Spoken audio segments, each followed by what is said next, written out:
What's up YouTube, Capital G here, got an absolutely ridiculous play to show you guys in this duel. I told you guys when I first laid eyes on Junk Speeder that this card could be potentially broken, and it was all thanks to that special summon ability. The fact is, it can let you special summon 3, 4, 5 monsters on the field instantly, and even though you can only synchro summon for the rest of the turn, let's be honest, you can just exploit the hell out of that by summoning really good extra deck monsters, mainly Cyframe Lord Omega, which is a card that isn't really affected by Master Rule 4 because it gets itself off the field immediately. Some people thought, Cap G, you can't link spam, it's not even going to be good. Those people need to watch this duel because this card is absolutely busted. So I'm going to show you guys what you can do with Junk Speeder, and a lot of people already realized that about this card as soon as they started playtesting with it. The possibilities are ridiculous. So you are going to play some heroes in this deck, and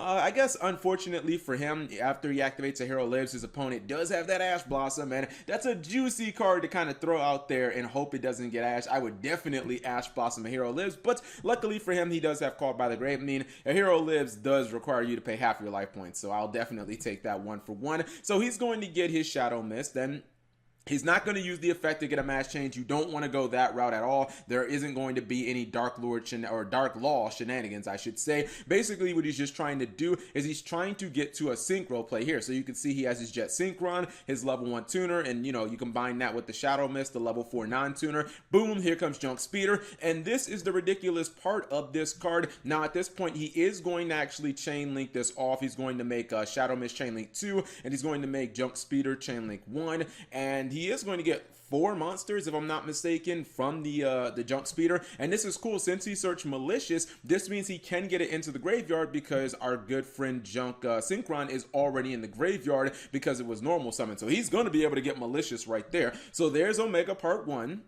He's going to rip a card out of his opponent's hand. Now that he has Malicious in the graveyard to summon the Jet Synchron, he does just summon it from his deck. That means he can make Omega 2 relatively easily. He's going to go for Malicious Part 3, and this is going to be a little small sub-step, but it's actually going to let you go further because most people would probably just be like, okay, you're going to Omega your opponent 3 times, Cap. We've actually seen that with, you know, the Dart Synchro deck. No. We need to go further than that. Omega in your opponent 3 times. That's old school stuff. This is new school. We're on the 4 Omega play. So what he's going to do is he's going to get a copy of DDR from his deck. Now he's going to go for Omega number 3. He's going to activate that DDR, giving up whatever the hell is in your hand. It really doesn't matter, honestly. And you can get one of the Omegas that you banish, and then you can Omega your opponent a 4th time, which is ridiculous. Now I will say this. Your field and your hand are going to be pretty shitty. It's going to be bare bones. You can see he really doesn't have anything good left, but look at what your opponent has.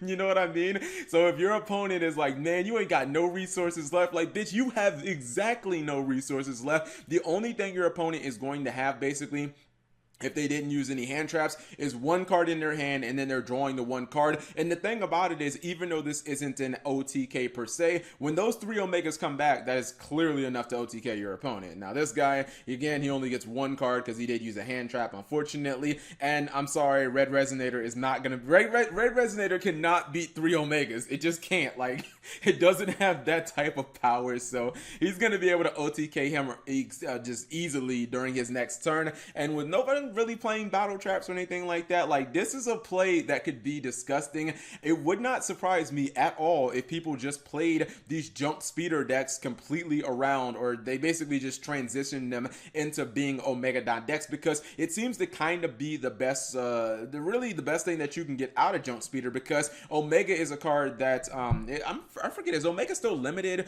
to 1 in the OCG? I believe that it might still be limited to 1 in the OCG. Yeah, the rumored list had it at 2, but Omega's still limited to 1, so they can't do this over there. But this is a card that not only takes cards away from your opponent, but it's one of the best synchro monsters in the game because Omega is unaffected by Master Rule 4, so it essentially still lets synchro players synchro spam even if they're not keeping all of the monsters on the field. You're still getting crazy utility out of them. So let me go ahead and pause because I'm pretty sure that some people want to know what this deck actually looks like. So this is what the deck looks like on paper, and it's actually a pretty simple deck, even though it does look pretty complex. I know you guys see a whole bunch of monsters here. A lot of these monsters you have to understand understand are just your Synchron tuners. You're really not going to normal summon these things. They're just to be summoned off of the Junk Speeder, because this is a deck that wants to go first and wants to get to that point of the comboing of Omegas, taking out your opponent's hand. You are going to run something like Called by the Grave. You're going to max out on this card. We saw in the duel his opponent did activate Ash Blossom and Joyous Spring when he activated A Hero Lives, and that was to get the Shadow Mist. You want to be able to resolve this card, and you want to be able to resolve other things like your Power Tool Dragons, your Allure Darknesses if you need to dig deeper into your deck. This deck has a lot of Warriors, Rhoda, 1-for-1. You don't want any of these cards being stopped, so you're going to run 3 copies of Call by the Grave. If you don't need to activate it, then that's good. That means that you basically have a free pass to just wombo combo on your opponent. Hopefully they don't have impermanence.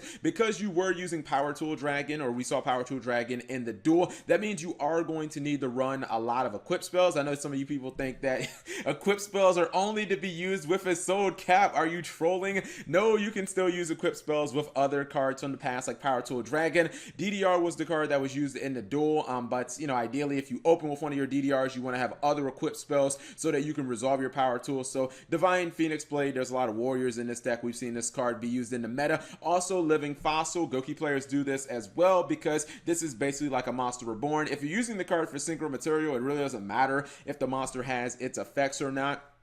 Really cool discard Ruthless Denial. It's basically another way of getting a card out of your opponent's hand. You target it, or you select one card in, or one monster that you have on the field, and then you end up giving that monster up, tributing it to the graveyard, and you take a card randomly out of your opponent's hand, send it to the graveyard. So if you combine this with the Omegas, there's like no way that your opponent's going to have any resources, and the rest of the deck is, you know, pretty much just self-explanatory. Dark Grepher is in here in case you do open up with the Malicious. It's a way of easily getting Malicious into the graveyard, and Dark Grepher will actually special summon itself as well. So then all you need to do is just combine your Grepher with any of your level 1 tuners at that point. Maybe you could throw a second Shadow Mist in here, because if you open with Shadow Mist, then all your copies of A Hero Lives essentially become dead. So that might be something. I mean, granted, you can obviously like Allure Darkness your Shadow Mist, and I think Allure is good in here because you have so many different dark targets like Doppel Warrior and you know, Dark Grepher. You've got Destrudo, another like synchro focused card, and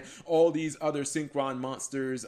Some of them are actually dark attributes, and there's the Dark Dragon. But I would probably maybe throw in one more copy of this just to make sure that this card was always live. But overall, I think the deck is pretty much self-explanatory. You can maybe even argue that these hand traps could be dropped, and maybe impermanence would be better in case you go second and your opponent is playing Called by the Grave just as you are. That's what I would probably do. I know traps would look a little weird, but well, no, see, then again, I guess you could use these as cost for 1-for-1. So I guess maybe you want the monsters just for that case, because there are some like discards in here that might be necessary. And 1-for-1, you have to discard a monster. You wouldn't be able to discard that impermanence. So if you're going first and you have that Droll and Lockbird or that Ash Blossom and the hand trap is dead, you can discard it to make sure that you pop off. So here's what the deck looks like on paper for anybody who happens to be interested and you want to bring back the Omega Looping deck.